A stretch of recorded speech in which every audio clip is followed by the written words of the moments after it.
Hello again, ladies and gentlemen, and welcome back to Your Fave Film Critic, the podcast starring, hosted by, produced by, all that jazz, your favorite film critic, me, Dom Griffin. This is episode 3 of season 2, and thanks for coming back and joining us again. I really appreciate it.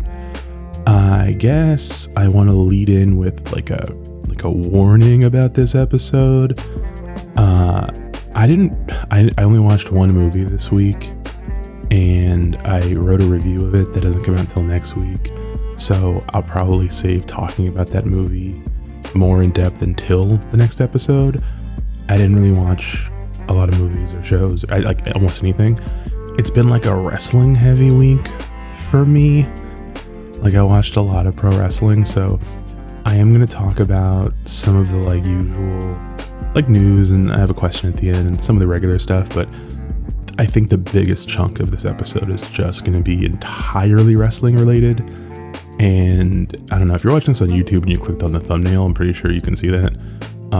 So again, if you are one of the listeners who is not into that, just like a fair warning. Do you know what I mean? I feel like that's the right thing to do. Like, I know if I got into like someone's content because I liked one thing, and then they just repeatedly were like, I just don't feel like talking about that thing this week, I might be a little bit annoyed. But there's movie talk in this episode. We're not pretending like movies don't exist anymore or something. It's just a lot of crazy shit's been happening in the world of wrestling, and I just want to talk about it. You know, that's what I want to talk about. So, if you're watching this on YouTube, also you'll notice this is another faceless week. Look, I know some of you definitely tune in to like look at my face. That's cool. That's rad. But I know most of you don't really care. And I just did not feel like being on camera today. Like, it's silly, but it's like, you know, recording like an hour or plus of you talking is like one thing, right? Like editing my own voice. I've gotten very used to my voice. I mostly like my voice. I don't even have any like major objections about my face. Like, it's like one of the better ones. It's just the like doing this like late at night, like at the end of the day, just having to look at your own fucking face for like as long as it takes to edit the video together is just like a weird, like, it's just weird. I don't know. Like, most of the time I don't mind, but sometimes I'm just like, I don't want to fucking do that. So, and if anyone, in the event anyone is listening or watching and they're like, well, why aren't you on? Like, I just didn't want to. But we'll get back to, I'll be back on screen more soon. Like, I'm not going to completely quit being on camera. I just didn't want to. It's been like a really, really long week. And like, I feel like I had to like come home and like, I had a pretty busy day, and I had to come home and like conserve my voice a little bit. Not even because I'm like, not even because I had to talk a lot. Like, if you can't tell, I talk a lot. Like, I'm a person who talks a lot. To detriment. Like, I mean, I guess I'm a pretty good conversationalist. Most people don't mind having conversations with me. But like all day at like my job, I talk to, like, I answer phones, I like get on conference calls and stuff. Like, I'm always like talking to people. And then I just like chat at people near me. Like, I can't turn like my inside voice off. I know there's at least a handful of people who listen to this pod who have worked with me before.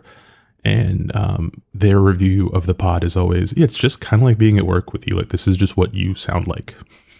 You sometimes will just stop whatever's going on to spend 20 minutes talking about, you know, something really random. Like Christopher Walken in that, The Prophecy, the movie, like the Angel movie.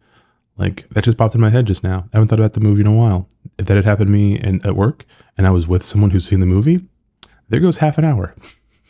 There goes 30 fucking minutes. We're just talking about The Prophecy and like the sequels, and like it could get really bad. So the downside of that is like on weeks where I talk extra more, like a lot at work or just in my life, and then it comes time to do the pod, it's like, it feels like I've been doing this all day. It's just I wasn't recording it before. So I kind of had to come home and just like, all right, I'm just gonna like not talk for like an hour. I'm just gonna like rest my voice. Let's not pretend that I'm like a vocalist, or that like It's not Celine Dion over here. He has to protect his throat. It is TFT, but I have to protect my throat, and so I'm here, and it was like, okay, well, we're gonna have to talk for the duration of an episode. I don't think we're good enough to be visually perceived for the length of an episode, so here we are. All right, I don't want to waste any more time. Let's fucking get into it. You know, you're waiting for a week for this, right? Or if you're someone who binges episodes, you've been waiting for like a minute of buffering for this, right? So, I'll start off with a handful of news items, and then I'll talk a little bit about the movie that I watched, not much more than that. I want to save that for next week. And then it's just going to be a bunch of wrestling shit. So, yeah. All right. So let's start with the news. One major piece of news this week. We lost Carl Weathers. We lost an icon. He passed away. It's crazy because like I've seen so many, I mean, almost everything I've seen about us losing Carl Weathers has been like, oh my God, Apollo Creed. It's crazy. And it is crazy. Yes. But like as a kid, I don't think I saw any of the Rocky movies till I was like in my 20s, probably. I think I saw Rocky 4 when I was like 26. And then I saw other ones like later. So like I'm not, Rocky was not a huge part of, my life until I was a grown. So to me, Carl Weathers was always, from like Happy Gilmore. That's what I knew Carl Weathers from. And I knew him from Action Jackson. Like those are the two things I knew Carl Weathers from, and like Predator. I'd seen Predator. So like I get the Apollo Creed thing, but it just never, to me anyway, that's never felt like, I don't know, like I hadn't thought about Happy Gilmore much lately, which is weird because I feel like I think about Adam Sandler a lot.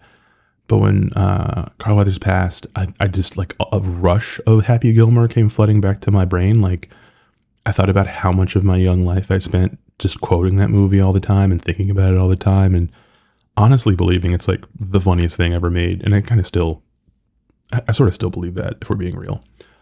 So, great talent. Seemed like a cool guy. I don't think I know any skeleton stories about him. He will be missed, obviously. Just like a rad screen presence. You know what I mean? He's very, very talented.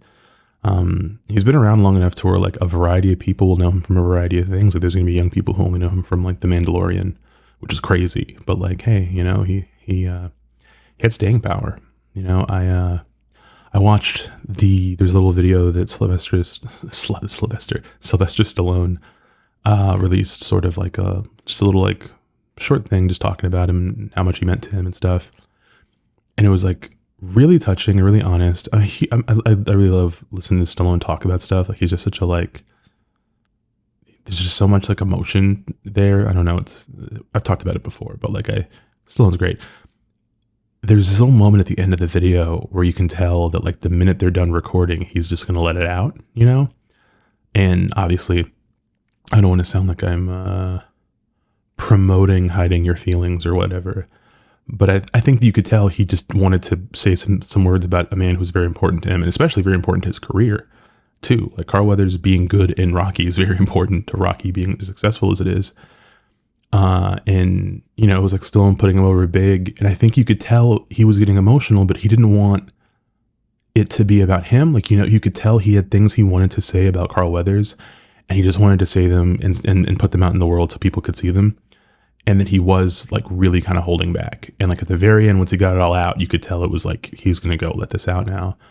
And it didn't feel like a guy repressing his emotions for like toxic reasons or whatever. Like it felt really kind of like, hey, I'm a storyteller first and foremost. I got to tell this quick little story. Then I can go cry. I can cry all day if I want to. I'm rich. But I don't like, it's like he didn't want him crying like take away from the moment. Do you know what I mean? And I think that's a hard thing, especially for like famous people to do, to be able to look at something and be like, and take themselves out of it a little bit. And I don't know, it was really touching. It really stuck with me this week. I was like, man, that was really cool. You really kind of hope that like, I don't know, whenever a celebrity dies, I'm not someone who gets like super emotional about dead famous people, even like people who like, whose work I really liked. I don't, it's just not kind of how I am or whatever. But what always does get me, not the news of the death, but like watching people talk about those people who genuinely knew them, and then like processing your perception of their feelings and how they felt about that person. That stuff always really gets to me. Like if they're like, hey, so-and-so died, I'm like, oh, that really sucks. But then if it's like, hey, here's this guy who made one movie with him and has been friends with him ever since because of how great that one experience was, and then that guy starts talking, I'm like, oh, I might cry now, actually. Like that'll do it. Like some famous actor dies and it's like, oh, here's a director who worked with him on a commercial once, but he has this beautiful story about, the sandwich he made him or whatever. And I'm just like fucking bawling. I'm like, oh my God. Because I think that's like what life is, man. I think that like life is like our connections to each other.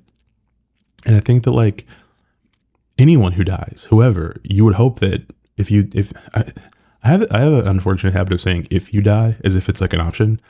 Part of me thinks that we're going to crack that at some point. I don't know how, like, if you die, but when someone dies, I feel like you hope that you've done enough good or you've touched enough lives or any lives really, that when you die, someone will kind of go, oh my God, so-and-so's dead. That sucks.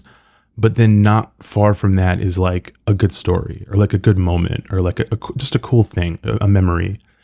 And I think what's beautiful about movies and just, that type of fiction stuff in general is like you make those memories and they're just always there for everybody. Like anyone, the minute that news came out, could just go watch Rocky. You could go watch Action Jackson. I actually saw a lot of people logging Action Jackson on Letterboxd. I was like, fuck, I gotta rewatch that. It's been years. I didn't do it this week, but I will. And it's like, they're just there. They're just up there on the screen. And like, I know people find it like a lot of people didn't like it or have their issues with it. But like Once Upon a Time in Hollywood, when Sharon Tate goes to like watch herself, and it's Margot Robbie, and then like it's the real Sharon Tate on the screen and stuff. Like I know some people don't like that movie or that subplot or whatever, but like I loved that. I really like the idea of just like when you make movies or when you tell stories like in that medium, like you never go away. And for those of us who don't end up on the big screen or the little screen or any screens, I guess nowadays we all end up on screens, some larger than others. But for those of us who, don't make movies or aren't on television shows or famous singers or what have you, athletes, you're not going to have like Michael Caine telling a story about you guys getting wine together or something. But like, there's going to be someone who's going to remember something about you that you probably don't even remember that really stuck with them and meant a lot to them.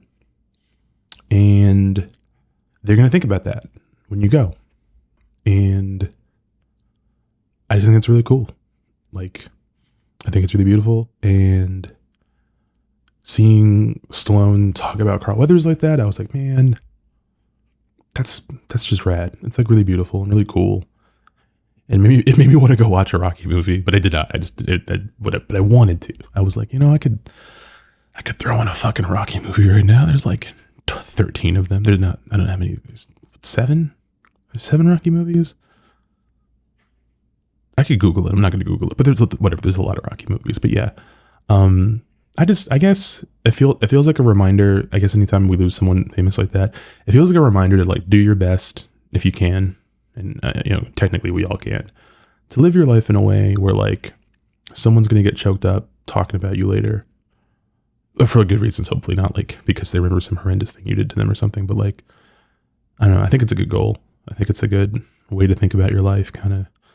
Not like I want to have a fucking statue or something like that, or some crazy extra shit, but just like, I hope, people, you kind of hope you're going to be thought of fondly. You're going to be talked about fondly. You're going to be remembered well. I'm going to get into wrestling later. I'm going to talk about a specific wrestler at one point for a little bit. Kevin Nash, who was like my favorite wrestler when I was like 9. And he was in an interview once and he was talking about, how when he came up in the biz at first, like he was pretty green, and you'd listen to old veterans talk about wrestlers, and they'd be like, "Remember so and so?" And "Oh yeah, I worked him once in some town. He was pretty good little hand. You get a good match out of him." And he was like, I don't know what my legacy in this business is going to be, but like I really hope at some point there's going to be some guy in a room smoking a cigarette to be like, "Oh yeah, he was a pretty good guy. He was all right. He could work. And like that being your legacy, that like maybe the fans don't even remember you, but like your colleagues do. and they remember like the magic you made together and stuff, and that always stuck with me. I always liked that. In less somber news, this isn't like technically like movie news, but I've been seeing so many memes about the Apple Vision Pro this week, and I don't talk about tech stuff on the pod a lot, and maybe I will more in the future, but like, there's been so many memes about this. Look, Apple, 7 months ago announced that they were going to release an AR VR headset called the Vision Pro. It cost $3,500, the base model, and it's just like a giant headset. It looks pretty cool and futuristic. It's got like 2 4K micro LED lenses, and then like I don't know, like 40 fucking cameras and sensors outside and inside the headset. And like there's a big AR component to it of like, you know, putting digital images and assets into like the real world around you. Like, I hate that it's simple. Like, the only simple way to really explain AR to people, to me, is always just like Pokemon Go. It's like Pokemon Go for $3,500. And it's crazy because like Apple's doing this. It's really expensive. People are calling it like the next Google Glass. People made fun of people who use Google Glass and stuff. But there's so many different things about this product that like the people who are talking about it from like a surface jokey level are like not paying attention to, and like won't for a little bit. Because it's like, look, Apple didn't invent the fucking reality or the, you know, mixed reality headset. Like, that's not, you know, Meta has like the Meta Quest, and like there's like, because I'm pretty sure Meta bought like Oculus, like the Oculus Rift that became that and stuff. A handful of years ago, me and my friend Cody went to a VR bar in DC. I was doing a piece about them for DCist, and it was like cool. Like, I thought VR was like neat, but the idea of it ever becoming like, at the time, it was like, for this to become like a more standalone experience, like computing and processing power will have to get more powerful and like more efficient, so that like you could actually have like a powerful enough chip in the headset that it wouldn't melt your face with all the heat dissipation and stuff. And like, you know, this was in like 2017, I want to say. So yeah, like 7 years have passed. Like, yeah, like there's faster, more efficient processors and whatnot. I think the Apple Vision Pro runs on the same, like the base M2 chip. So like a MacBook Air from last year. It's like that level of computing power, plus some like a neural AI processing unit or some shit for all the rendering. So anyway, like all the memes are just like, oh, look at all these fucking weirdos with these headsets on, and they look so fucking stupid, and why would you spend that kind of money? And like every video I've seen that's gone viral where people are like, oh my God, look at this fucking guy.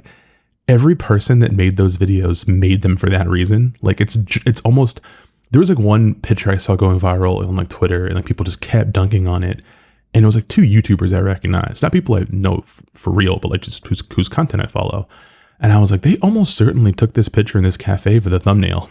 Like, this isn't like, they're not being like, this is how you do it. This is just what you do to get people to click on your video about the Vision Pro and not someone else's.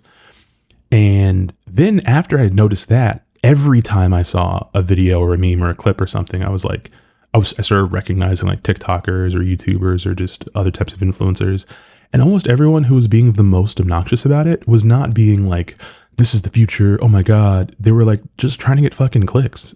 That's all it is. And like, it was crazy to me that people were like earnestly engaging with it as if these people, I mean, whatever, you want to laugh at people who spent $3,000 on a headset, go right ahead.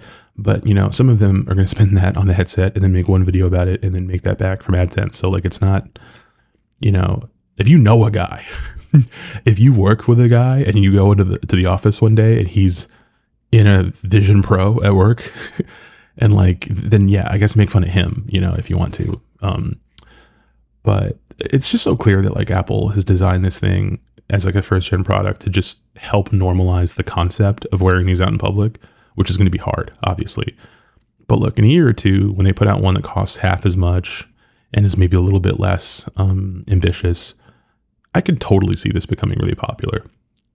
And like, I cannot afford one, nor can I justify having one in my life or anything like that, because I've seen so many people look at it from the perspective of like, oh, there's so many cool like productivity things you can do with it. You know what I mean? Like it'll sync with your MacBook, and like you can make a giant screen in the sky in your apartment rather than having a monitor. You just have this big, fixed like thing in space, and it's your screen, and you can have other apps open at once, and like it's kind of cool. Like it's pretty. I don't know why people don't think it's cool. It's cool. It's just like that's crazy. Like I would not. At no point did I think about a Vision Pro being like, oh, I could use this to edit videos. Oh my God, and I could have like multiple screens doing this and this. I didn't think that at all. And like everyone has been kind of been pushing how this can change productivity, which is a little bit depressing because it's just like, hey, you should buy this cool futuristic thing so you can be a better fucking office cog. That's sad. Like the real reason I think most people, well, there's two divergent reasons I think most people want the Vision Pro, right? And one reason is, look, I understand Ready Player One and like how that was like a cautionary tale or something, but real life is like generally pretty shitty. And I was talking to a friend where I was like, look, man, like I'm having a pretty bad week. If I could just like be in my headset visor for 6 hours, just like binging a show or a game or something, like I feel like more people are going to want to do that than admit, especially you had a whole generation of fucking kids. Someone handed them an iPad when they were like 4, and they never put a screen down since. I don't think it's going to be hard to get them to be like, imagine if you could put that whole fucking thing on your head wherever you go. It'll be great. Just give it a shot. You know what I mean? Like that, it's going to become normal. That whatever. I'm not even certain Earth will be here long enough for that to be a problem to even critique. But the level of like escapist immersion and stuff, like for entertainment, it's like so many people love video games, and so many people who are hardcore gamers build gaming PCs, and they have to spend so much money on powerful graphics processing, like graphics cards and like all sorts of stuff in order to play some game at the maximum fucking possible frame rate and with like the lowest latency and like with the highest refresh screen and all this different shit. So like, it's an Apple product obviously, but like you can't fucking tell me that the same people who are like, oh, I have to get a new gaming monitor because this one only does 144 hertz and I want one that does 244 hertz. You can't tell me that those people are not going to want to have a fucking future rocket on their face all the time. Like they're not the one Apple makes probably, but like I don't know if Razer makes one or something. Like the NVIDIA Headfucker 3000 or some shit, and it's like green and has like dragon wings on it or whatever. Yeah, they'll buy that shit. And I can't judge them for that, man. I mean, like shit, I come home and I just like watch TikToks on my phone on my like 6.1 inch iPhone screen. Man, if I could come home and watch TikToks on my fucking head just like the whole time, like that sounds cool. I mean, it does sound like the current generation, first generation product is like not ideal for like comfort and stuff. So, they'll fix that later, I guess. There'll probably be one that like looks like Hello Kitty, like this is scalable, obviously. But I saw a handful of things that really made me go, oh yeah, this is like, that's what I really want to use it for. And like, that is an absurd thing to spend $3,500 on. Brendan Strusnig, a really good film critic who I think is dope, had a tweet where he was like quote tweeting someone. I'll try to remember to put it up on the screen if you're watching this on YouTube. He quote tweeted someone who was talking about how like Vision Pro will work with like some kind of like their spatial video thing will work with stuff on Disney Plus. And it was just showing someone attempting to watch, or like a concept of someone using the Vision Pro to watch Avatar: Way of Water. And he was like, oh fuck, I gotta get one now, don't I? And I was like, oh my God, that is exactly how I would want to use this. I would want to rewatch Avatar. Like there are certain movies I would really want to, like, I feel like that would be a cool new way to make watching movies at home genuinely immersive in a kind of special way. I think the downside of it is it's like kind of an isolating device. Like if you can't do it with a friend, unless you guys both fucking own one, at which point it doesn't even matter if you're doing it in the same room. You know what I mean? So there's all sorts of like, ethical and like existential concerns about them. But the funniest thing to me about the Vision Pro was like, that obviously, like most technology, the real driving force is like, how well does porn run on it? Like, I know PC Master Race people, whenever they're discussing like rigs and technology, it's always like, well, can I play this game? What's the frame rate on such and such? Like they just care about AAA gaming. But in reality, most people really care about like, how am I getting my porn on this? And I guess I haven't looked into it, but it's an Apple product. And like Apple's famously like tries to be locked down, closed circuit, family friendly. I don't know that there's access to apps that can make watching porn in the Vision Pro like easy. There's probably workarounds or whatever that some horny motherfucker's gonna find out. But there was some article about people just being like outraged, like I spent $3,500 on this and I can't fucking just watch big booty butt cheeks in spatial video and 360 surround. Like, I just need this. And like, can you imagine having to go into the Apple store? Like, hey, I got this for Wagon Wednesday and like, I can't get no ass in this. Like, that would suck for those people. I imagine many other things already suck for them. But there was a tweet I saw in the group chat, and it was like someone doing like a serious review of the Vision Pro, like in a Twitter thread. And he introduced himself as like a porn enthusiast, which is like just a fucking funny way to describe yourself. But the guy really got into the fact that like, it's not the technical limitations of porn on the Vision Pro. It's that VR porn in general is not palatable because the people who make it, it's not become popular enough for the people who do VR versions of their content to know how to optimize for that form factor. And it was kind of like a throwaway thing. People were just dunking on this guy, like just talking about this shit like it was for real. But then I thought about it. I was like, that's actually really interesting because like, obviously we're talking about porn here, right? But at some point people are going to start making like movies for mixed reality headsets. People are going to start making experiences or games or whatever. And like, it's going to be a different beast than if you're just watching a screen. And like, some people are going to misuse it and make it like, you know, misunderstand the best way to get immersion or whatever. But it was just hearing him voice that, I think, very true criticism, but voicing it about like, yeah, it's just like, you know, the people recording the audio don't realize that it feels like they're breathing on your neck, and like, you know, you want it to be like this or that. And anytime an adult human being is on the internet talking about pornography and they sound like Malcolm Gladwell about it, like, yeah, it's cause for ridicule. But I was like, he shouldn't say it, but he's not wrong. And I realized like you could kind of port that over to like anything else. You know what I mean? You could talk about like anything else you're going to do in the Vision Pro. And like, you know, if they release like, I don't know, I'm pretty sure Steven Soderbergh will do some kind of fucking web series for it, like a month from now that he's already shot. And it would be fun to see him try to figure out how to make the new medium work. But there's going to be other people who don't think it through, and they're just going to put out shitty stuff where it's like, okay, this is big and high fidelity, but it doesn't sound right. It doesn't feel right. It doesn't take into effect, you know, the fact that when you're looking at things in the 3D space, that like it can't render everything in high quality at the same time. It's only rendering what you're like literally looking at. It can tell what you're looking at. And like, that's something you'd have to take into effect. And I mean, I guess that's probably something people already do, like in game design. Whatever. I'm getting way in the weeds here, but it just really cracked me up that like people were just like, oh, this is so fucking stupid. These people are like fucking idiots. We got to mock these people. And I'm like, I don't know, man. I feel like in a year and a half, at the rate with which society is collapsing, people who can figure out a way to afford this will afford this, and they will disappear into them. And that is obviously bad and indicative of a lot of other unfortunate things about society right now. But I'm only looking at it from like the hypocritical perspective of there are a lot of people that are doing this now on Twitter to get engagement, and like they're going to buy. Whenever Apple puts out the Vision Air with the $14.99 price tag, and it comes in colors, a lot of the people who are currently mocking this are going to get one. And by then, everyone will have figured out all the ways to patch porn into it. So that's going to be fixed. People are just going to be in there, I don't know, playing Fortnite or whatever, and, you know, so I don't know. I mean, I just want to watch Avatar in it, and I mean, maybe see some butt cheeks, but Apple Vision Pro in stores now.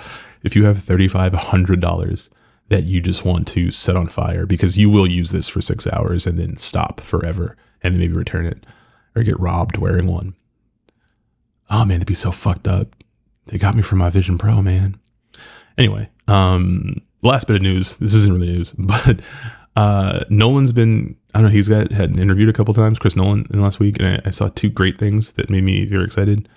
Three things. One, he was talking about how when he finished like the first cut of Oppenheimer, the first person he showed was Steven Spielberg, and that he just watched it behind him. Like he just sat behind Spielberg watching him watch his movie. And he was like, such a great experience. And I was like, yeah, that's insane.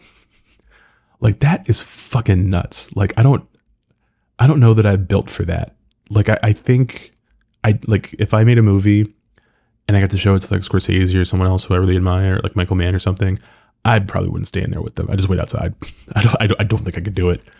Cause like, man, like I wouldn't want them to feel self-conscious that I could see them watching the movie, but then also I wouldn't want to like, people, it's like when you show your friend a movie you really like and they talk through parts of it or they don't laugh the part you want them to laugh. It's going to be way worse if you made the fucking movie and your hero's watching it and like there's a really great line and like they don't even like react. You're just like, do you not fucking get it? What is I was homaging his student work that I saw when I was at so like hearing that story, I was like, maybe Chris Nolan's just built different, because I couldn't do that. I couldn't watch Spielberg watch my movie. And then in the opposite of he's just built different, he's just kind of one of the boys, because he was defending, not defending, but he was saying he really likes the Fast and Furious franchise, and he hasn't considered a guilty pleasure. He just likes them. And I think this was like him being interviewed by Colbert maybe, and he was telling him that he should start with Tokyo Drift, and I was like, that is so... Nolan is like, sometimes people act like Nolan is like cold and calculating and like, not relatable, but he's just one of the boys. Like he is totally just one of the boys, and it's kind of comforting. It's like he always defends Michael Bay, like, come on guys, this guy's not a pretentious asshole. He's just one of us. But specifically, what tickled me the most is that he defended Tenet, which, as I've talked about a lot, is one of my favorite movies ever made. And he was like, look, not all of this movie is genuinely comprehensible. Like, he's like, if you're watching this movie and you're this hung up on the puzzle part of it, that's not the point. I don't give a fuck if anyone solves any puzzles. These movies are experiences. Try to just experience them. And I'm like, yeah, it's almost like he had a fucking character in the movie say that in the first 10 minutes. It's almost like he had someone look at the fucking camera and go, don't think, feel it. And then everyone's like, well, I don't want to feel it. I want to keep fucking thinking. I've drawn all these graphs. Me and my friends have rendered in Blender, like we've reworked the temporal pincer maneuver, and we're trying to figure it out. Like, no, just watch the fucking movie and shut the fuck up. Just feel it, man. It's such a good vibes movie. There's so many good things in that movie. Don't be a fucking weirdo. Put away your abacus, freak. I don't know where this is coming from. I'm sorry. I just really love Tenet, and it was really, really heartening to hear Nolan be like, come on, man. Just roll with it. Like, just be cool. I think that's the best way to defend your movie, is to not like make a big deal about people not getting it or not be a big asshole, but just be like, come on, man, just be cool. If you don't like it, that's cool, but maybe watch it again and chill and see how you feel. So that's it for the news. So this is the what I watched section. Again, it's like I don't have. This is gonna look dumb on the timestamps and shit because it's gonna be like what I watched, and then like 13 seconds later I'm gonna move on. But just to be fair, what I watched is I watched this movie 1001. It was the grand jury prize winner at Sundance last year. It's a film from a young filmmaker named A.V. Rockwell. She wrote and directed it. And Teyana Taylor is the star of it. Teyana Taylor, singer, dancer, fashion maven. She's lots of stuff. She's one of them. They're multi hyphenates. Teyana Taylor is in it, and she plays. Fuck it, I'll just talk about 1001. Whatever. Like, my review will be out next week. You can listen to it. I'm not going to take a long time though. Teyana Taylor plays a hairdresser in 1994 in New York. She's from Harlem, and she gets out of jail. She's like 22, and she runs into this quiet boy who's revealed to be her son, who she abandoned before she went into the system. And he's like with a foster home now. It's like not good for him. It's the same kind of foster home she grew up in. So she kidnaps him to like give him the life that she never had. And it's very difficult to watch at first because she's 22, but she's like 15. You know what I mean? Like emotionally at best. And she can be a very difficult character to watch. She can be very frustrating. But Teyana Taylor is so good. She is so fucking good in this role. And like when I kept hearing people say she's really good, she should be in the Oscar conversation. I hadn't seen the movie and I was like, Teyana Taylor? Okay. I mean, sure, maybe. Because the only thing I've ever seen her in is, I don't remember which Tyler Perry movie she's in.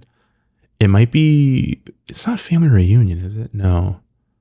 It's the one with Lil Bow Wow in it. She's in one with Lil Bow Wow, the guy from the Old Spice commercial, and some other people. Fuck, a lot of those movies, blend together. But she's in that, and she's just like kind of a comical character, so I couldn't picture her as like a quote unquote real person, but she's fucking marvelous. She should definitely be in the Best Actress category at the Oscars. The fact that like Emma Stone's getting one and not her, I'm not bullshitting. Like she's incredible.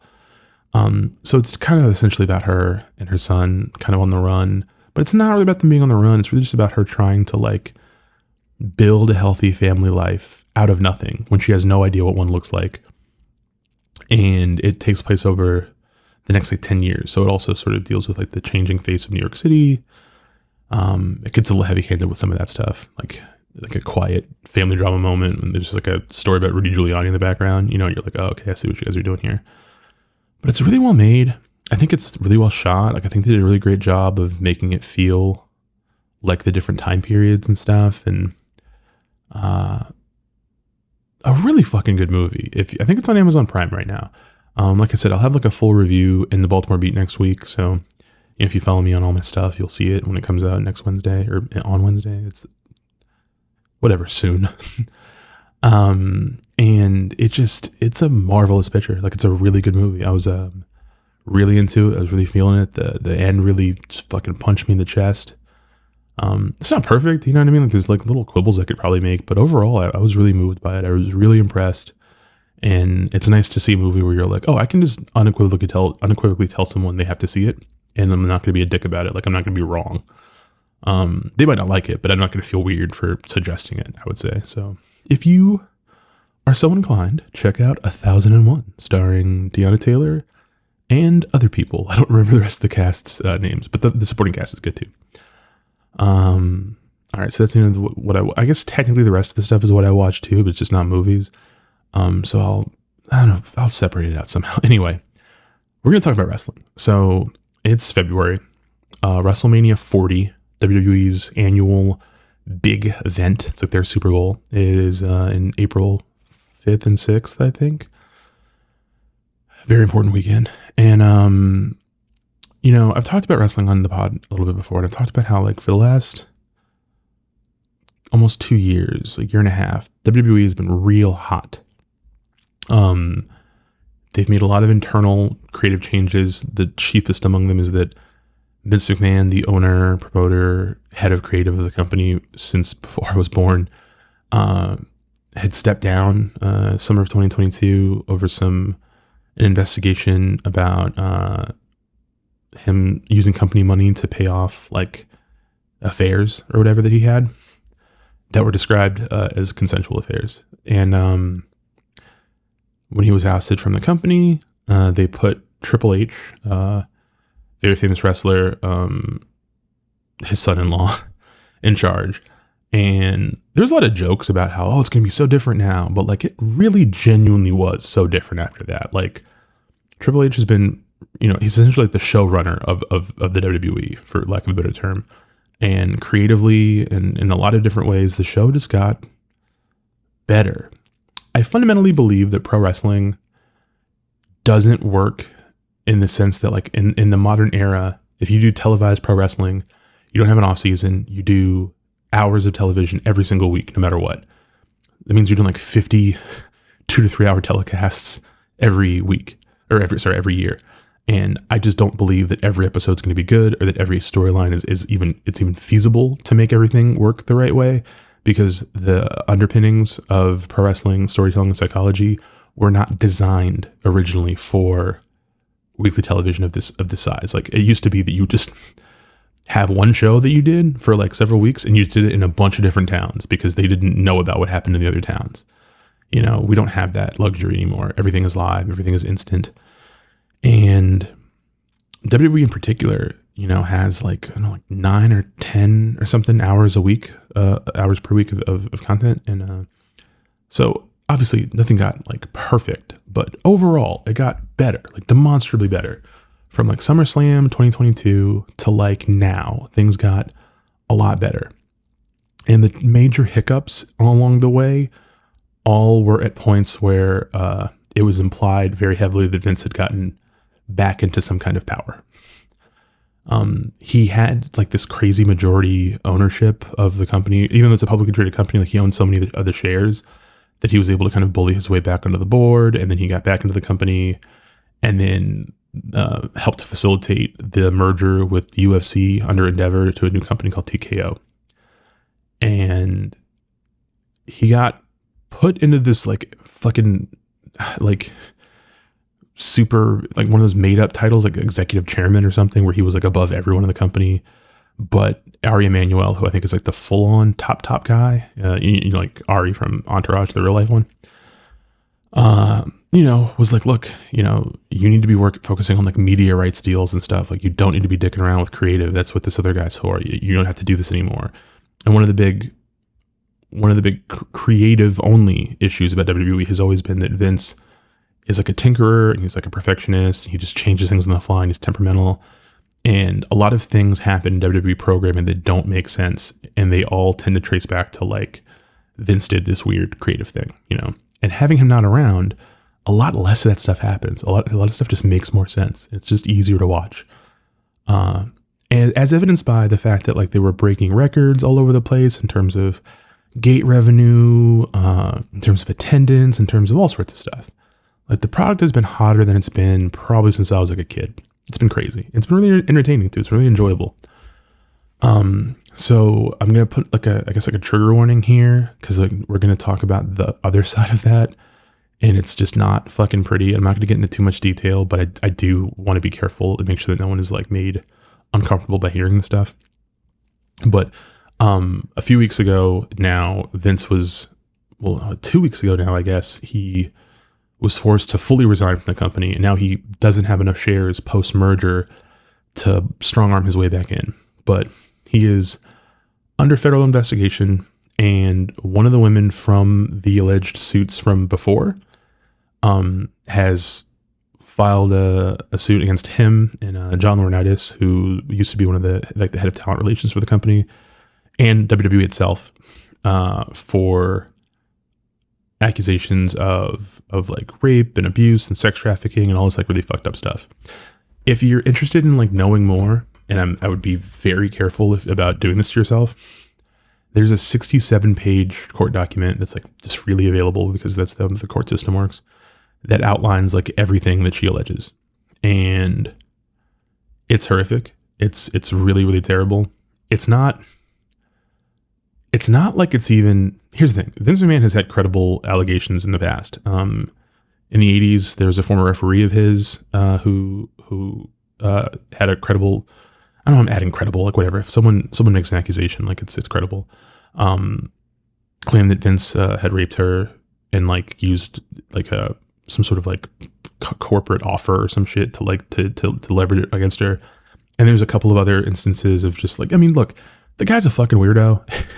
And there's always been just stories about him that are like iffy, you know what I mean? So it's not like I don't think anyone was necessarily shocked to find out that he's done these horrible things. It's more, I think, that a lot of people, especially people who watch wrestling, have grown up with like this sort of cartoonish version of him that is, you know, probably not that different than who he really is.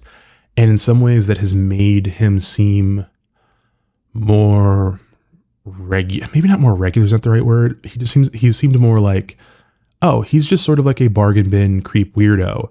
But I don't think I think very few people had the imagination to imagine these sorts of things, because they're really hard to read. And I feel really, really bad for anyone who like got stumbled into this discourse or stumbled into reading this and stuff, because like it's very, very difficult, very difficult to read and process. The thing is, he was taken out of the company. Like fucking Slim Jims threatened to did pull their sponsorship of the Royal Rumble, this big show last month in Tampa. And then the TKO people were like, dude, you gotta fucking go, obviously. And so he resigned, but he's still denying the allegations. And the terrible thing about it is like, there's a lot of stuff in there that's like, very, very, explicit, very like, very vulgar and like very, very detailed. And a lot of it is like screenshots of like text exchanges. And it's like, look, if you grew up on wrestling, you've grown up with this dude's voice in your head, you know, and you're reading this stuff and you're just hearing it in his like TV voice, you know what I mean? And it's really gross. And like, I'm of the mind, you know, obviously he should, you know, burn in hell, go to prison, and, you know, pay her the fucking money that she is asking for. And she's not doing this for money. Like she was forced into an NDA and she was supposed to get paid like $3 million, like $1 million up front, and then $500K a year until it was all paid off. She never got past the first payment. Part of the NDA was to keep things quiet, and they like leaked her real name to like some fucking shitty blogger guy, whatever. Like, so not to say that like if she'd been paid, everything she suffered would be okay, but it's like real insult to injury to like do that to a person, force them into this like, you know, legally binding document, and then not even do your part of just paying them. So like, one, I think she needs to get fucking paid. She is trying to come forward because there are very obviously, most likely, other women this has happened to, and hopes that those women will be able to step forward and that people will actually support them to do that. And that whoever else this touches, whoever else knew about it or whatever, you know, that when those things come out, that those people are dealt with too, and they can actually sort of like clean up the company, you know, because it's clear that there's a lot of debate about the fact that this is like a pervasive culture at the company, because a lot of people are looking at it as, well, this is all Vince. Vince is like this evil guy. And like, and a lot of people in the media and like wrestling journalists are all like, well, look, everyone had to know about this. And I'm sure there are people that knew maybe earlier than we did and things like that. And I'm sure there are people in the company who may be more complicit and need to be dealt with. Like, we don't know, but people have just been going on this crazy witch hunt. And essentially, because a lot of wrestling journalists are just like nerds, just naming people they don't like in the company or in wrestling and being like, they had to know about it. They had to be involved. And then like, you'd look at some of their rationale for why that person must be guilty. And you could apply the same thought process to accuse other people who are no longer with the company. But those people are like their faves, so they wouldn't do that. You know what I mean? Like, there's a lot of hypocrisy and a lot of weirdness of, it feels like a lot of people don't really care about what happened. They just kind of like have always had issues with this company. And it's like, even when you listen to them talk about these things, they're still complaining about like stuff they never liked about the show. And then like, also this guy was a rapist. And it's like, yeah, but I mean, those things would be awful even if you liked the show. Like, they're awful. Like, when I read the entire thing. I read the whole thing from the whole fucking thing. And it was over. All I kept thinking about was like, I can't believe this happened. I hope the guy didn't happen to more people than her. And then I did start, you know, mentally worrying, like, what other people were involved that like not that I know, but who like I follow or whatever. And I thought, man, this is gonna suck having to have this out in public, and all the fighting she's gonna have to go through to do this, and all the people saying horrible things about her. It was just, that's like all I thought about was like, this is crazy, this is fucked up.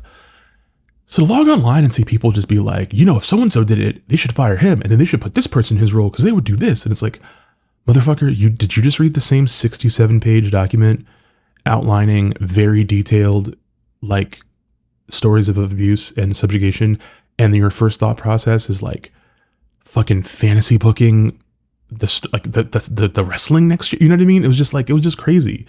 And obviously there were a lot of like kind of brain dead people who are just like, look, I don't want to think about this. I really like wrestling. I just want to enjoy it. Leave me alone.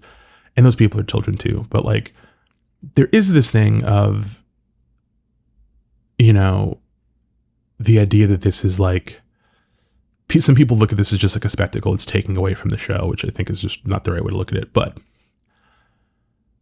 something happened, which is, you know, before I get into that, I'll talk about, so one of the things that, that bothered me, about the reaction to it. For instance, there's a I listen to Jim Cornette's podcast a lot. Jim Cornette used to be a wrestler. Sorry, not a wrestler. He was a wrestling manager. He used to be a booker, lots of stuff. He's been in the business for a long time. He had a podcast and they were recording when the news broke. So there's like a video clip of them reacting to the news in real time. So all they were reacting to was sort of like the sensational, like headline stuff. They didn't read the document or see any of the deeper stuff. And they're still going off sort of the assumption of what the story was initially a year ago, which was that this was all consensual or whatever. And they're kind of making light, making jokes. It's very uncomfortable. I couldn't listen to the whole clip. I turned it off. It just really, really grossed me out. But then like a week later, both of them did read the full document. And they, on the next episode of the pod, they were like, hey, some of these people in our comments who are making jokes about this stuff, like you really need to read this and see what's really going on. And like, you know, we shouldn't jump to joking. Like this is really fucked up. And according to someone who worked for Vince, you know, for a number of years and stuff. So like you could kind of hear his own kind of disgust a little bit at kind of wondering like, well, fuck, like was stuff like this happening when I was there and I just never saw it, you know? It was like it was still not great. I mean, these people aren't really designed to talk about these sorts of things, but it was human at the very least. You're like, okay, well, they're people. Like I said earlier in the pod, my favorite wrestler when I was 9 years old was Kevin Nash. When I was a kid, he wrestled as a guy named Diesel. He was just tall, he had really cool hair. He was just big and like wore black leather gloves and he just fucked stuff up. As I got older, he became like even more of my fave in the sense that like he always had really funny things to say about like workers' rights and like, you know, he was really big about just like the money. Everything in wrestling for him was like, I don't care if I lose, it's not real. I care about getting paid. And lots of fun, great things about Kevin Nash, you know, whatever.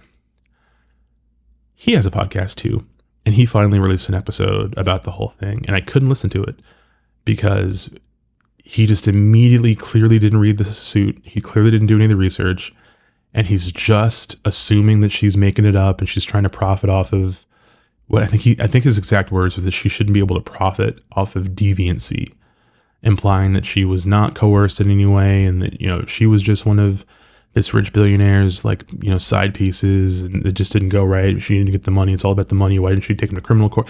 It was just like a fucking laundry list of just like fucking horrendous shit. Like it really made me sick. And after that happened, here's the thing. People have been doing this witch hunt thing, being like, who else was involved with the Vince stuff, right? And they're only looking at it from the perspective of like other people in WWE are going to get outed as having been involved in this scandal. What's really, I think, actually going to happen, because like they're being federally investigated, like a bunch of stuff's going to come out. Like, God forbid this thing gets to trial and discovery happens. It's going to be a madhouse. There's probably a lot of skeletons under that company's floorboards. But what's really going to happen is that as much as people have been hyperfixating on the idea that like WWE is like uniquely toxic, is that the whole pro wrestling industry suffers from this. I mean, the only reason why it's so much bigger than WWE is that the guy who owned it and who was a billionaire might have been maybe the largest deviant and maybe had the most power to do the most harm. But plenty of fucking guys have done similar things with way less power, you know? And I think, you know, a few years ago, we had like the speaking out movement where a lot of women came forward, fans and wrestlers, telling stories about things that happened to them in the industry. And like some people got quote unquote canceled or excommunicated, whatever. Some people didn't. And there's a lot of these people who like stories came out about them and like they weren't big enough deals to never go away. So people they're just guys, you know, who maybe they didn't lord their $1 billion company over a woman for gain, but maybe they lorded their pathetic little independent world championship over a woman, you know what I mean? Or something like that. Like, this is a widespread thing. What I think is really going to be telling over the next several months and whatever is more, think about wrestling now. If you're like a retired wrestler or you don't work anymore, you usually have a podcast or YouTube channel or something, and you have to weigh in on whatever's current to stay relevant. Those people are going to have to talk about this. And a handful of them have been decent human beings about it. But people like Nash are going to do what they do. And what's going to happen is their skeletons are going to come out.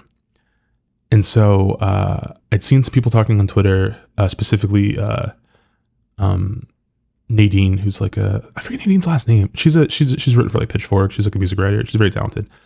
But she was talking about Alundra Blaze, who was like the only WWF women's wrestler when I was a kid. She used to wrestle elsewhere as Medusa. She's a pretty big star. Then in her book, she tells a story about a popular WWF wrestler that she had an affair with, who she did not know was married, or that she thought was separated, and that he basically like used her and like broke up with her when his wife got pregnant, said he was going to stay with his wife, and like Vince McMahon had like convinced him to stay with his wife and his family. And not long after that, she alleges that this wrestler used his backstage political power to get the women's division just deleted from WWF at the time. They just stopped booking women wrestling at all, just to spite her. And it was like a really fucked up story. It was one of those stories that you hear in Hollywood all the time about like people and like affairs gone awry and people manipulating people and stuff. But all of the details in that book, because she can't name the names because she's the person trying to sue her or threatened to sue her. It was definitely Kevin Nash. Like I went through the stuff and I was like, oh, that sounds like it had to be Nash. And it was like, it was one of those things where I was like, I've probably listened to every interview this person has done publicly in like my entire life, multiple times. I know the details of his career and life. All of these details line up. It could have been no one else but him. Like if you were playing Guess Who, he'd be the last fucking face standing. And reading the details of her story was so crazy to me because I don't know, I guess as an adult, like I have different ways of sort of like justifying or compartmentalizing things that you find out about people in the media. You know what I mean? Like no ethical consumption or capitalism, you know, well, what about anything you watch has bad people in it? There's all these things, right? I'm not going to get into all that stuff, I guess. But it was real weird to read this like super shitty stuff about this fucking guy that you loved when you were 9.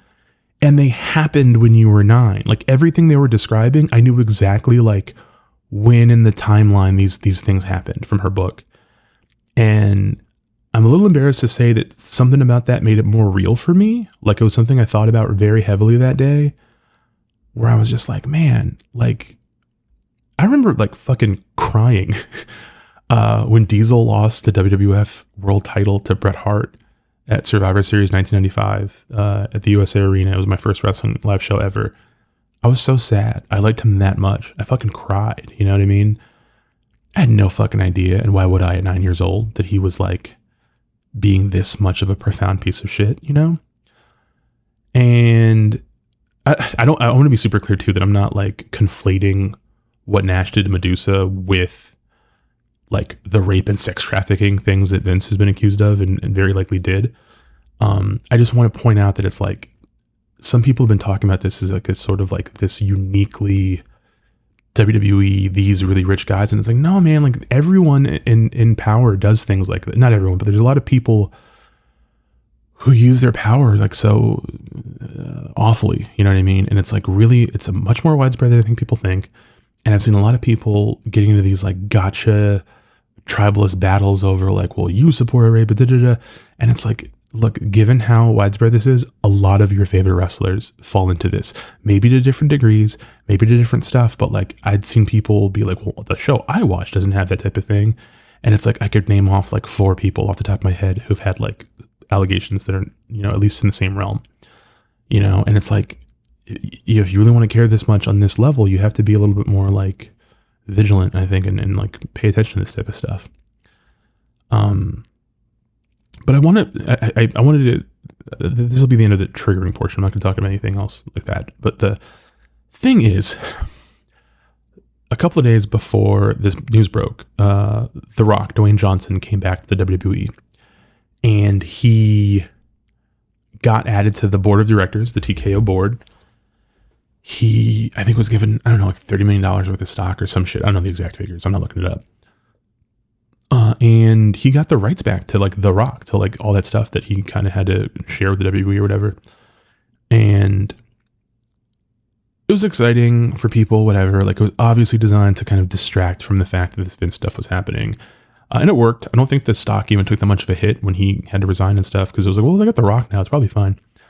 But so much of maybe like 10 years ago, The Rock came back. Last time he wrestled was in like 2012.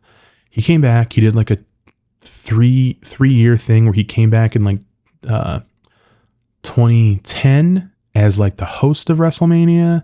And then he did an angle to set up a match with John Cena in the main event of the next year's WrestleMania, which they'd never done before. And it was a huge deal. And The Rock beat Cena and it was a big deal, whatever. And then they contrived a story to where they could have a rematch the next year. The twice-in-a-lifetime match. It was a big thing. A lot of people were mad because there's, this part-timer guy is going to come in for a couple of dates of the year to do this big event, but the rest of the guys got to be there week in, week out and grinding it out and keeping the company afloat. But at the time, the company like needed that level of stardom. Like they hadn't really built up big new stars to the same degree as the prior eras. So even though people were mad that Cena came back, there were still so many more people that were glad. So it didn't really matter. I'm sorry, not Cena come back, The Rock come back. It's 2024. WWE, all of this allegation stuff aside, is like creatively in a better place and like financially in a better place. And they have way more over talent. And like a lot of the people that watch the show now who are adults got into it as kids from that era. So they grew up, you know what I mean, liking, this version of pro wrestling. And right now, the thing that they've been building towards is WrestleMania 40 was going to have Cody Rhodes, who was like a mid-carder in WWE for a long time, left the company, went to the Indies in Japan, helped found the competition AEW, was like in their corporate office, one of their biggest stars, and then left and came back to WWE. But he came back a bigger star than ever. And then in WWE figured out how to be like the most over, believable, beloved, profitable babyface hero character that wrestling has had in a very long time. Because it's been a thing that WWE has really struggled with, is creating new babyface top champions. There's a reason John Cena had to do it for like 10 years, which is longer than any other top. Like he was on top longer than Hogan was on top, longer than Stone Cold was on top, longer than The Rock was on top. And it's because, he worked with kids, he sold toys, and it was important. No one in wrestling has figured out how to get another guy of that caliber.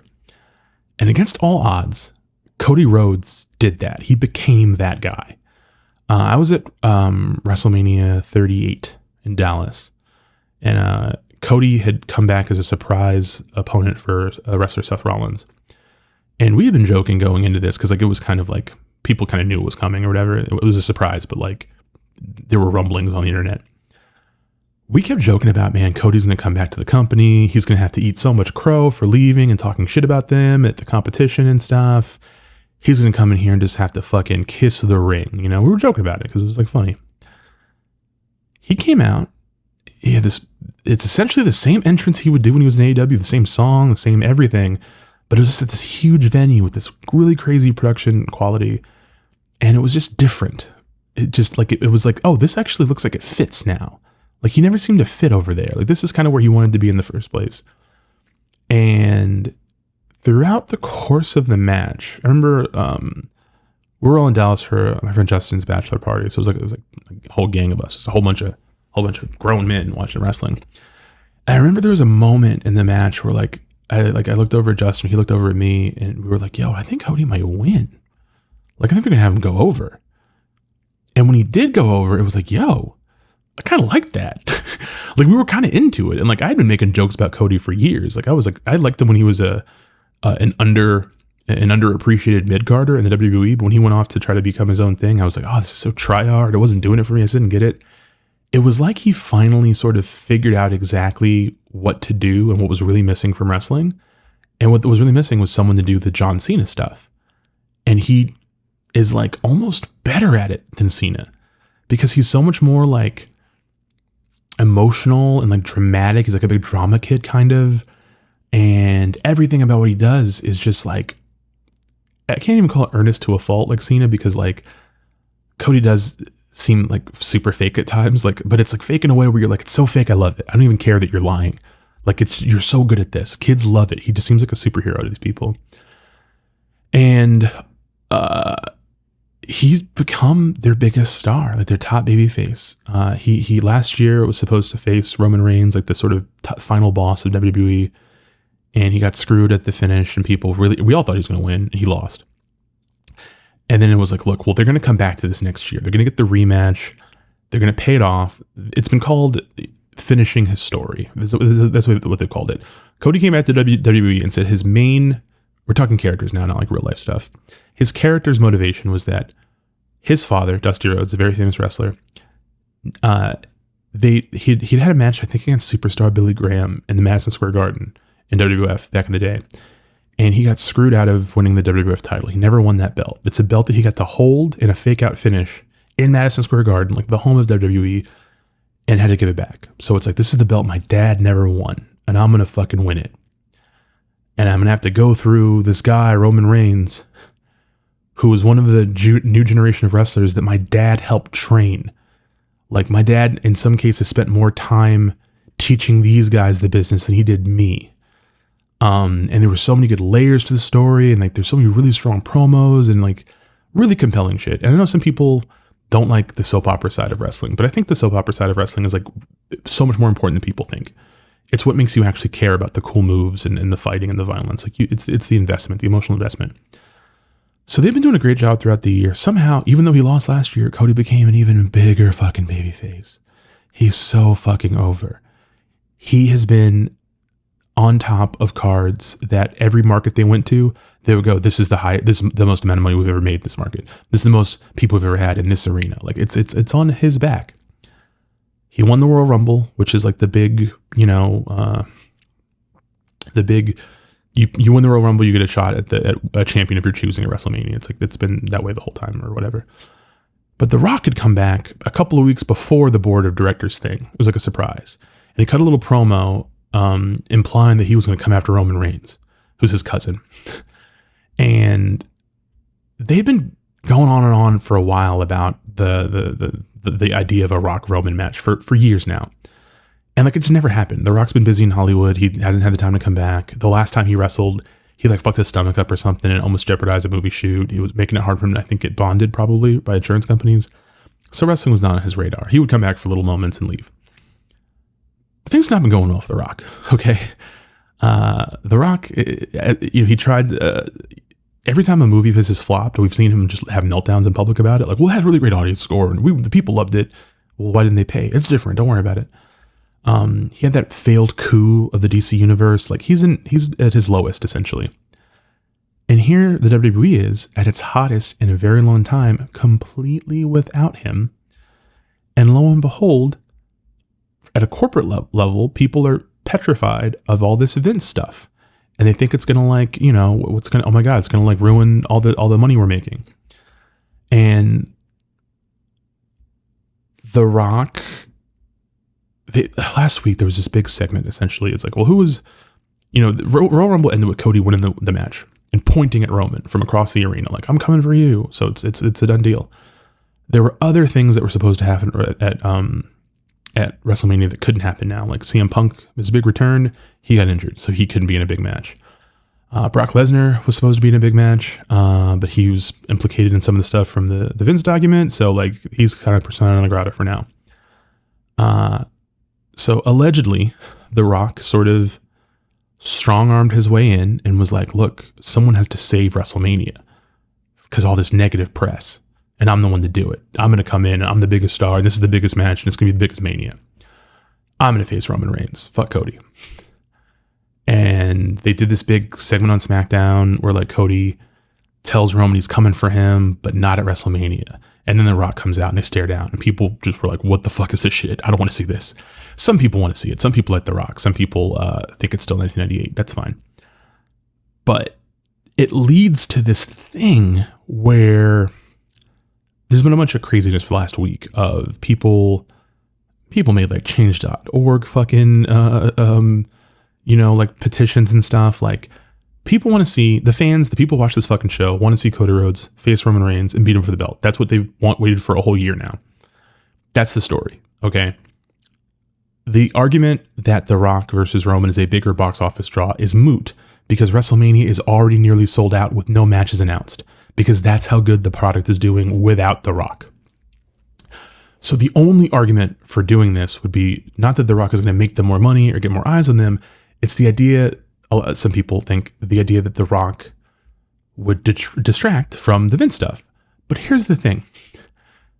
Every like dirt sheet and like media thing reported that that's this. Like, yeah, we've been told The Rock is doing this to try to help them, fix this problem that doesn't exist technically. And by problem doesn't exist, I mean the show is already sold out. People are already going to go. He's making it. It's like he's trying to make it seem as though like only his presence is going to stop people from thinking about Vince McMahon being a rapist. And it's like, no, because everything about you inserting yourself into the story seems like something Vince would have done. So now people are thinking about him more than ever, maybe. Not all people. There's been a lot of fighting about how, wow, it's crazy that this Vince stuff happened, but it's people are making change.org petitions about the fictional character on this show, not this real thing. And like, that is a fair, I sort of understand where they're coming from with that, but it also is this thing of like, do you want people to boycott the show? Because even the people who were like saying that are also watching the show still. Even the victim did not come out and go, stop watching the show. She literally said through her lawyer that she's doing this case because she wants to embolden other women to come forward and she wants to change the culture of that company. Because outside of the things that some of these people did, and many things that this company do need to change, and some of them have already changed, it's still a large entertainment venue that people enjoy, especially a lot of kids. Not that it makes it okay. But you've got, I see people being like, it's like, well, you would go see a Harvey Weinstein movie after this? And it's like, Harvey Weinstein produced a lot of movies, and like none of those movies are like now bad because of what he did or something. Do you know what I mean? Like, he was a horrendous person, clearly, but like he had his hand in a lot of stuff. And a lot of the people, like I understand filmmakers like divesting themselves from him, like Kevin Smith saying he doesn't want to make any, he doesn't want to get $1 off of anything that he did from that stuff anymore. That's obviously, that's ethical, that's right. But I don't know, the comparison to me is very strange, whatever. So we've had about a week of people losing their minds. Some people, here's the thing about wrestling too. It's very important to understand. Wrestling is, because it's not real, because it's like work, it's fictional, it's preordained, predetermined. Anytime something happens for real, people will always be like, it's a work. This is part of it. It's a really, really deep level con. Like they act like it's Inception. Like, no, we're just 5 dreams deep. It's a really, really, don't worry. We're going to get the kick anytime soon. And like, there's been a lot of conflicting reports from various, some credible, some incredible sources. But like the timeline really just sounds like this. The Rock came in because they were in what felt like a crisis and was like, if I'm in the main event, everything's going to go fine. And then other people that were there were like, I don't know if that's really going to work. Who were like, dude, I don't know that people might not really like this. And they were like, yes, they will. Fuck it. It's fine. And then people turned on it. And then people were Raw this Monday. Cody came out and was talking about some stuff and people were chanting fucking Rocky sucks, which they hadn't chanted at The Rock since like 1997. People, the hashtag we want Cody. For a little bit there, people were implying that WWE did this on purpose, that they purposely put The Rock in a position to get booed, to get Cody even more over and try to recreate the magic of WrestleMania 30 10 years ago, where Bryan Danielson, then Daniel Bryan, people wanted him in the main event, and then like they picked Batista instead. It was this whole thing. They had to like pivot the whole storyline. I don't think this is that. I don't, The Rock is entirely too thin-skinned a person to come into a room and go, I know what's going to make this better.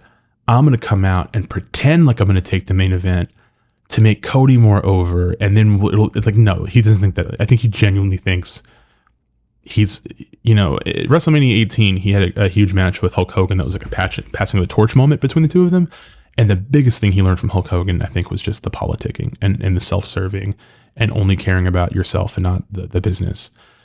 John Cena is largely a part-time wrestler now, pretty close to retiring. He makes movies. And every time he comes back, he's like, I was wrong with the things I said to The Rock about being a part-timer, because I love wrestling, but I can't do it full-time anymore. But every time Cena does come back, he's so big on like giving back and like putting people over and stuff. It's very different than The Rock coming back and being like, I'm the star again now. It's me.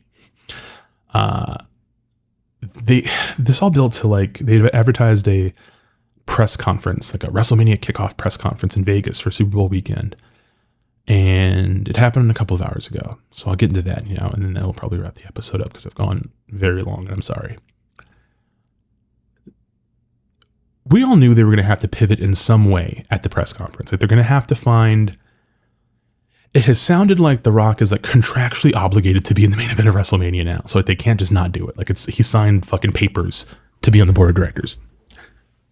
So it's like, what are you going to do? How are you going to work around this? In wrestling, there's a lot of ways. And I've seen a lot of people pitch a lot of different stuff. And all the different stuff has been like kind of bad. It's been, why don't they just do this? Well, that wouldn't work because X. You know what I mean? Wrestling fans every time will show you why they shouldn't be booking the shows because they have no fucking idea how to make money. But all that needs to happen at WrestleMania is Cody Rhodes needs to wrestle Roman Reigns and he needs to beat him and he needs to win this title. The title that has the same lineage as the belt his father held but never held. Okay? That's it. That's what finishing the story is. He has to beat Roman.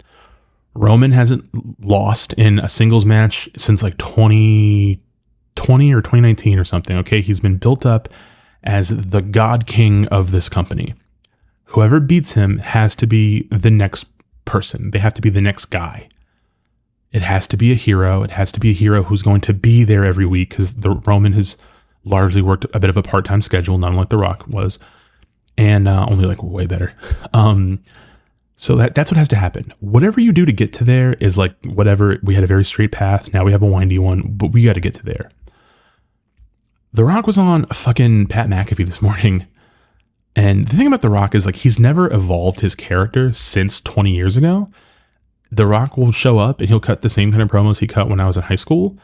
And he'll just be like, oh, shut up, bitch. And like, you're lame and like, you're gay. And he'll give people funny nicknames. And they'd be like, the whole arena's about to chant, you're a pussy pants now. And pussy pants are going to be trending on Twitter. And like, it's like so fucking terrible. Everyone, I think most people hate it. And it's like the show has gotten, and wrestling in general has gotten more towards like more nuanced characters and like more middle ground and stuff. You can't just come into this new world and just be like, yeah, you're a bitch, blah, blah, blah. And like whatever type of shit he does. I can't even do it. Like I'm so disgusted by it that I can't even make like a parody voice. But he was on Pat McAfee's show, like talking about how, Cody Rhodes, the Cody Rhodes fans that want to see this are the Cody crybabies, and was trying to do that thing he does where he just like points at someone like a school bully and then tries to make it like a chantable nickname. So then he can be like, oh, this is going to trend on Twitter now. And it was just like, oh, this is not going to work. People were booing, you know what I mean? So for the press conference, it wasn't like, it was like, it ended up kind of being a little bit like a UFC press conference, I guess. But up until that point, it was just like a media event. It was just like, it looked like a TED Talk where people were just coming out and being like, at WrestleMania, I'm going to do this. And it was like mostly not very entertaining. But they built up to a big angle at the end of the show where Seth Rollins came out. It's very important to understand that WWE has two world champions right now. Roman is the Universal Undisputed Heavyweight Champion, and that belt is the lineage of the Universal title, which is like a 8-year-old world title, and then the WWF Championship, which dates back to like the fucking 30s. So at WrestleMania 38, the one we were at, he was the Universal Champion, and he'd been that for like a year or two or whatever. Then he beat Brock Lesnar for the other belt, and he had both of the belts, and he's held them ever since. So his belt is like the world title. Last summer, because he doesn't work Monday Night Raw, he's primarily on SmackDown. Raw has a bunch of like top guys that don't have a title to fight for. So they made a new world title, which this has happened before. This is something that happens with WWE because they have two different shows and they have two different rosters, and each show is big enough to almost be like its own company. So if you have one world champion, they can't really work both. And for a while they did that, but it doesn't work for like long term. So they made this new belt called the World Heavyweight Championship, and they had Seth Rollins win it. He's had it ever since. And he's made it like the fighting championship. Like he defends it all the time. Roman only comes for special events. I'm here every week. And they had to give it to Seth because every other top guy that could fight for the belt is someone that Roman already beat. So if that person won the belt, it would be the runner-up loser title. Seth is the only person who has faced Roman during this reign of terror or whatever, who didn't lose. He won a match by DQ because he got in Roman's head and Roman snapped and beat him with a chair. So Seth has done the best he can to elevate that title. And he was on his way to defending it against CM Punk at Mania, which would have made the belt seem like a bigger deal. Punk got hurt. There's other things they can do with Seth. But for the last 2 weeks, this whole Rock thing, they have just been making fun of Seth and calling him an injured loser and saying his belt doesn't matter. And it's been really bad writing, really bad. I mean, the promos are entertaining. Roman is very funny running his friend down, his former partner down. But it's like, hey, you guys he's going to have to still have a match at Mania. Maybe don't make him sound like a fucking loser, but he has sounded like a loser this whole time. And the idea was that Roman was going to have to face The Rock, and then Cody would have to face Seth, a guy he beat 3 times in a row, one time with a torn pectoral muscle, and who has a belt that Cody has said on television that he's not gunning for. He's gunning for the one that his dad didn't get. So every time on television in the last week, they hinted at that being the direction, fans would just boo. Not even booing Seth, but just like, yo, we want to see Cody face Roman. We don't want to see this shit. And WWE used to be a show in the 2010s where like people hated stuff and they would boo and hijack the show and they would chant stuff during things and try to like take over. When AEW was formed in like 2019, most of those type of fans just stopped watching WWE. They went away. WWE has not had people booing things en masse and complaining and uprising. This is so bad that they're fucking uprising. So they did this big segment where Seth Rollins came out to talk about his title and how it's the real belt and all this shit he's been doing for the last 2 weeks that is not believable. Then Roman came out to talk shit about him and Roman's like, I choose who I'm going to face in Mania and I want to face The Rock. And then The Rock came out and was like, The Rock, and it was supposed to be exciting. And The Rock got booed so much. Like he couldn't get a word in. He'd have to keep like dramatically pausing, waiting for the boos to stop. And then he'd start and the boos would come back. And the only time he got the boos to stop was if he did one of his like trademark things, like finally The Rock has come back to Las Vegas. Like they would pop a little bit for that. Some of this stuff is just like hardwired into your brain. But every time he start talking about WrestleMania or Roman or anything, people are just like, no, boo, Rocky sucks. We want Cody. And then he unveiled this tapestry behind them of the Anoa'i family tree. The Rock and Roman are cousins, and a lot of famous Samoan wrestlers are all related to each other. The family tree shows how, and he's selling it like the Roman versus the Rock. This is like the royal family of wrestling. This is a big deal. And people are just booing because they're like, okay, dude, we get it. I know you're related to Yokozuna and Jimmy Snuka and all this stuff, but like we don't care. Do this some other time. And they did a great angle where Cody came out and he was just like, no, this is bullshit. I get to choose who I face and I want to face Roman. And then Roman was like, no, like you had your chance. You had your chance last year and you lost. You need to go face Seth. He's a loser just like you. And then Cody got real dramatic with it because like, Roman was like, your father, was irrelevant just like you and da-da-da. And then Cody turned on them, not turned on them, but he was like, look, the high father of like your family tree, like if they were here, they wouldn't be proud of either of you the way you're being. So then The Rock had to turn on him and be like, well, you're talking about him, you're talking about me, you're talking about his blood, you're talking about my blood. And it was like this whole time The Rock has been trying to just brute force his way to still being the hero, and people are just booing and not having it. This moment where he like turned into like standing with Roman like they were together was really, really well done. Some fans are going to try and say this is the plan the whole time. I don't buy into that shit at all. The Rock is not that good an actor. He looked really sad out there. He looked really hurt that he was not getting cheered. It was very confusing for him. But they clearly chose to pivot in this direction to salvage the program. And the pivot was really well done, I must say. And they immediately have the Rock being a heel, and like not a cool, funny heel, but like actually kind of like he actually is acting more like how people think about him as being like it's a selfish, power hungry motherfucker. And they had just enough of that. Is this real? Are these guys really shooting? Are they really whatever that people like these days? And The Rock ends up slapping Cody and getting booed to shit. And it's like a pull apart brawl. And like Seth even gets involved trying to help him to kind of show this delineation between here are these two guys who are here every week, who work really hard, and these other two guys who have everything handed to them, do whatever they want. And the whole thing was really great. And it all ended with them announcing on Twitter that Cody Rhodes versus Roman is going to be the main event. Now that's in 2 months. Ish. So who knows what other twists and turns they'll do. Maybe it'll end up being a triple threat match with all three of them. Maybe I don't know. There's a lot of ways they can go. But I will say I am genuinely surprised and happy that they sort of pulled this off, fixing this part of it, I would say. But, and I do believe that The Rock's initial gambit was, this will distract from the Vince stuff. And I don't think it did. I think it just kind of made it, even though people were very much emotionally hung up on the fictional part of the show they watch, I think that it really drew attention, like, hey, this is how things were when that guy was still running the company. You know what I mean? And I think that was not smart. But look, they pivoted. They're going to make it work, I assume. They're still under federal investigation. Whatever other shit there is, like, I see people being like, why aren't more people putting pressure on these guys and asking these questions in the press conferences? And like, part of me is like, I don't know that it fucking matters if, fucking dickhead number 2 from wrestlewhatever.com asks these questions. They're just going to get these shitty no comments anyway. The fucking feds are investigating them. They went through Vince's like phone and computers and shit.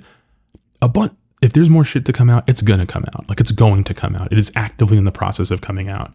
So like, unless you're going to take the viewpoint of like, I ethically can no longer support this show, I don't want to watch it anymore, which I don't take away from anyone. If you're going to keep watching it and then also keep being like, why aren't we talking about this right now? It's like, look, if you feel that strongly, don't watch it, but don't like watch it and then try to like get engagement by pretending like you actually give a shit about this stuff. You know what I mean? Like,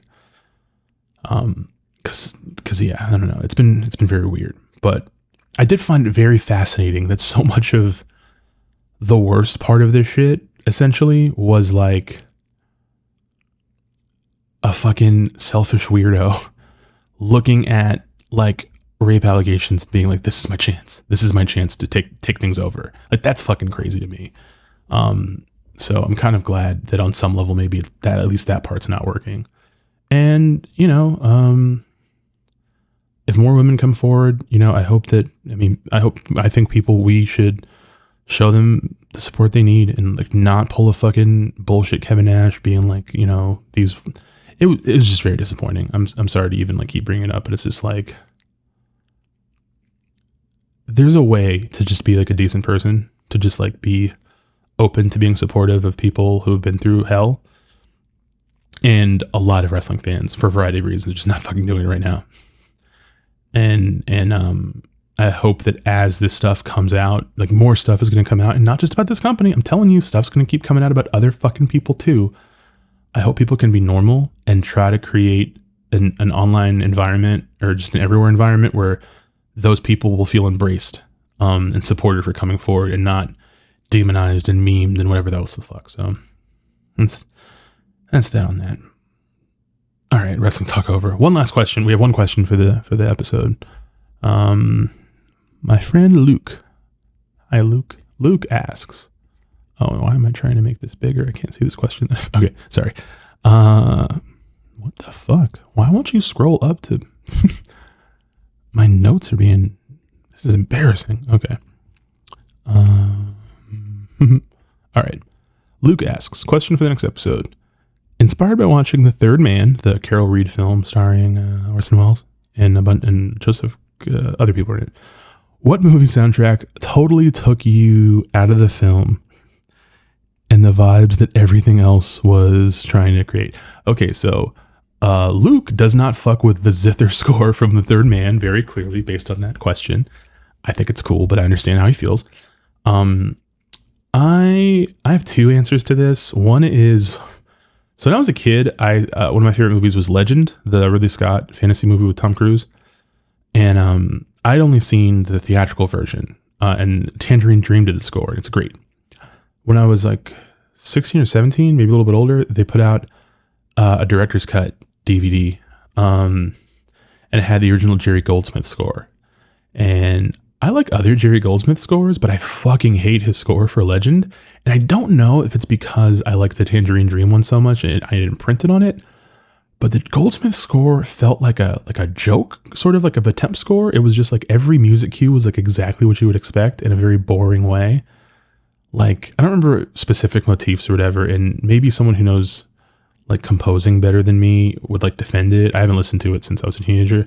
But I remember like distinctly there being a scene where like Tom Cruise's character pops up on screen and it was just like, dun, dun, dun. It was like very fucking like routine sort of, I don't know, it didn't fit how weird the rest of the movie was. It was like too clean, too sanitized for me.